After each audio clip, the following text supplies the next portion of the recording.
Ito po ay sa harap ng auditorium, up and down. Ah, Bali ilang kwarto sa baba, ilang kwarto sa taas. At dito naman po ay puro kwarto din. Yan, na marami din pong kwarto dyan. Ito po ang ating auditorium. Yan, tayo po ay nasa tuktok ng bundok talaga. Ayan, at dito po sa building na ito, sa tagiliran ng auditorium, yan, dito po ang ibang mga kwarto. Ito yung harapan at meron din po ditong likod. At napakarami po ng kwarto dito sa unahan, at doon sa side doon ay mga kwarto din na malalaki. At sa likod po nito ay puro kwarto din. At ang harap po nito, makikita nyo, ay puro po mga kabundukan. Hindi ko lang alam kung makikita nyo dahil may araw. Yan, pag tayo po ay nakatayo dito, ito po yung makikita natin. Yan. At dito po sa baba, ito po yung isa pang pwedeng sala na medyo malaki din ng konti. So, pwede ditong mag-gathering ang mga ministry kung gusto. Yan, meron din pong mga upuan. Napakarami pong mga sala na pwedeng pag-stayan. Yan, ito pong binababaan ko. Ito po yung tagiliran ng auditorium. Sinasabi ko sa inyo, magkabaligtaran yung building, ay yung mga kwarto. Ito po ay mga kwarto din na makikita nyo ang view kapag po tayo ay nasa likuran. So ito po yung mga bedroom. Mga bedroom po din ito. Lahat po ng bahay dito ay makikita nyo ang view ito kahit sa tagiliran. Kung nasa tagiliran kayo, ang makukuhang room ay nasa tagiliran o nasa harapan. Palibot po ito. Yan, makikita nyo may snow. May snow pa dito. Sayang po at kontraryo yung aking yung ilaw. So, paikot po ito. Yan, mga bedroom. Yan po yung view na makikita nyo na talagang tuktok tayo ng bundok. Yan. Pwede din pong bumaba. May mga tao po doon sa baba. Siguro ay may mga mesa. Napakalawak. Yan, paikot po ito sa pataas. Kung yun naman pong mapapasay dito, ay ito po ang view. Dahil ito po yung mga rooms. Ito po ang view ng mga rooms na nandito naman sa likuran ng auditorium, na magkakadikit po ito. Paikot lang po ito na puro bahay, puro dikit-dikit na mga kwartong malalaki. Ayan, ito po ang view ng malaking kwarto dito. Ito po yung mga malalaking kwarto na tig 10, tig 12. Ito po ang kanilang view. Kapag po tayo nandito sa kwartong ito, ito ang view. Yan, dun po sa baba, may mga namamasyal. Yan. Yan po ang view ng mga nandito naman sa paikot. Bali po, itong paikot na ito, ang una nating pupunuin para tayo ay dikit-dikit. Pero hindi din naman po masyadong, hindi naman po malayo. Because ang iniikutan po ng mga bahay ay yung auditorium. Nasa sentro yung auditorium, at yung auditorium paikot ay puno ng bahay. At yun po yung pwedeng gamitin ng mga pumupunta rito. Ayan, kung makikita nyo po. Ewan ko kung kaya ng aking camera. May snow pa din eh. Yan. So pag umikot ulit, galing na po ako doon. Babalik ulit ako doon. Ito na po yung babalikan natin. Paikot lang po. Okay. Ito na uli yung side ng auditorium. Ito na yung mga stanza dito sa side ng auditorium. Yan.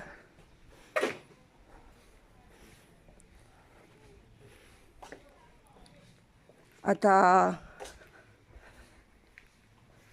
prepared po natin na kung hindi tayo magkakasya dito sa mga rooms dito sa tagiliran ng auditorium, ay dito tayo. Ang taas po nito pala ng mga room dito, lahat po yan ay sala. Sa taas po ay kitchen, mahaba. Ayan. Dito po yung hagdanan paakyat. Sa baba po ay yung mga rooms. Rooms po dito at rooms din po doon sa kabila. So ang itaas po nito ay dito po tayo kakain sa taas. Ayan, dyan po ang kainan sa taas. Paikot. Yan, dito po ako nagsimula kanina. Okay. So, kung maganda din po yung ito, yan, na ilang pong kwarto yan. Nakita nyo naman siguro kung ilang pinto yan. Baba at itaas po. Ayan. Ito naman ay nasa harapan ng auditorium. Ang pagitan po sa auditorium, makikita nyo, ito po yung building ng auditorium. Ito po yung hagdanan.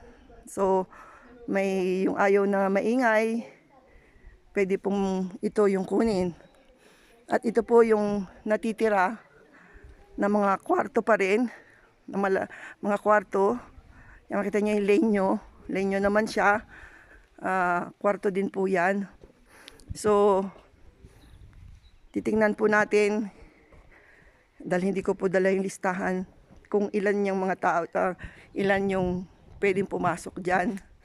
So, hindi po natin, kukunin po natin yung pwedeng tayo ay sama-sama. Yan. Kung bawa po ito, yung building na ito yung pupuno natin. Kung hindi naman po, ito yung pupunuin natin.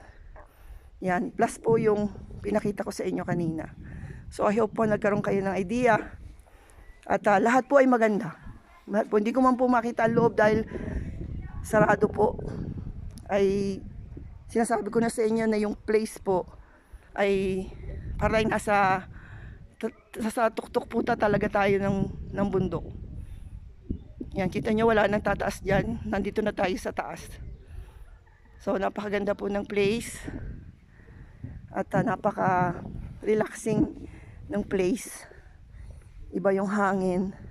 Ayan, makikita nyo, ayan o, may mga ihawan dito sa baba. Itong building na to na sinasabi ko sa inyo, ayan po yung pababa na hagdanan. Ilang hakbang lang ito, 1, 2, 3, 4, 5, 6, 7, 8, siya, mga 10, 12 siguro pababa. Yan po kalayo lang itong building. Dito po sa auditorium. Ayan, doon naman po sa side, ito yung building. Ito yung ibang bahay sa side. At ito na yung auditorium, yung side ng auditorium. Yan. Okay. At yun naman pong diretsyong yun po yung bahay ng sinasabi na 12 at 10.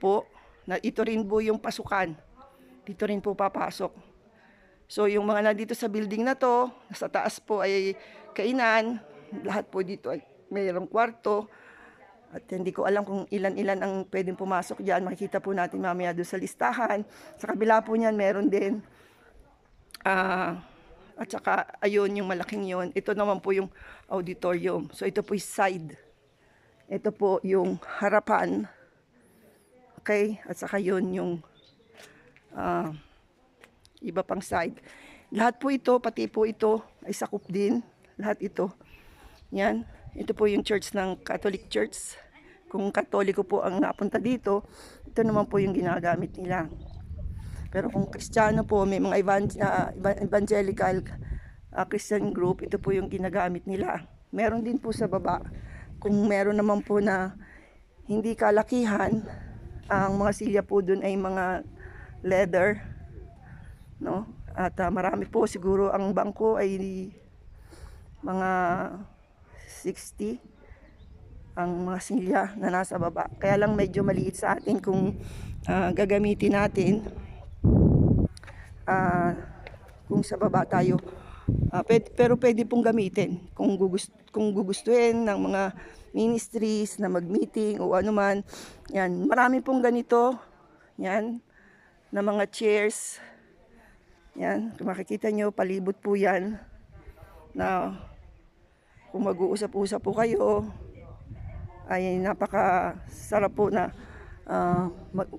mag-meeting-meeting. Dito rin po sa tagiliran ng auditorium, sa pinagdaanan ko po ay meron din pong sala kung saan pwedeng magretroba o kumain siguro. Hindi ko alam kung pwedeng kumain dito sa side na to.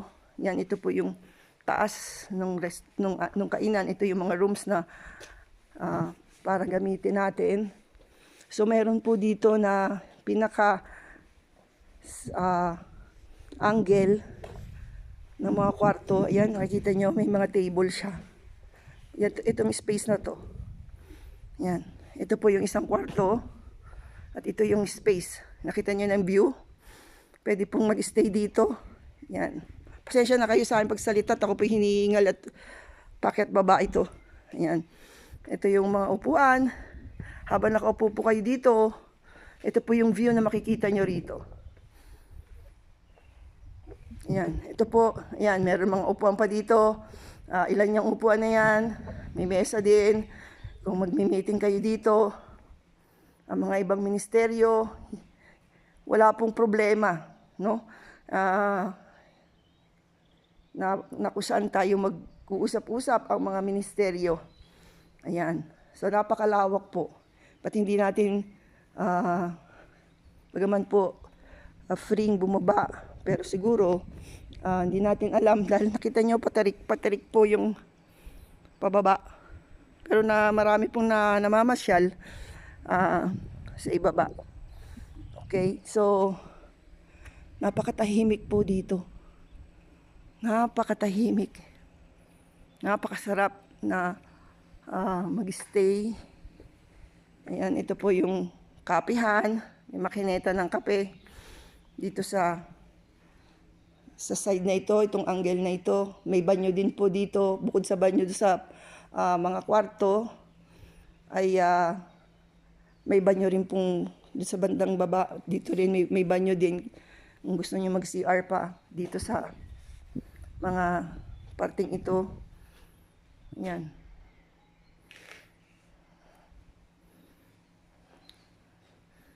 Yan. Hindi ko po makunan yung sa kabilang side kasi nandun po yung araw. Hindi niyo makikita. So maraming salamat po sa inyong lahat. I hope na may idea kayo. Medyo okay lang naman po yung panahon. Pero siguro pag madaling araw, better na magdala kayo ng... ito po yung likuran na dito po kami nag-entra. Ayan. Yan po yung likuran. Kita niyo yung bundok. Diyan tayo nag-entra sa gate na yan. Bali ito yung auditorium sa likod. So pagbaba po bang ganyan, ito na yung auditorium. Ayan. So ito po yung paakyat sa restaurante sa taas. Kitchen natin na gagamitin. And ito yung mga rooms sa baba at sa likod. At doon sa harapan, nandun naman yung maraming up and down. So I hope na mag-enjoy tayo at maging masaya tayo. I-accommodate lahat na magkaroon tayo ng patse, ng kaayusan sapagkat binigyan tayo ng Panginoon na magandang lugar. Purihin ang Panginoon. Salamat mga kapatid. God bless.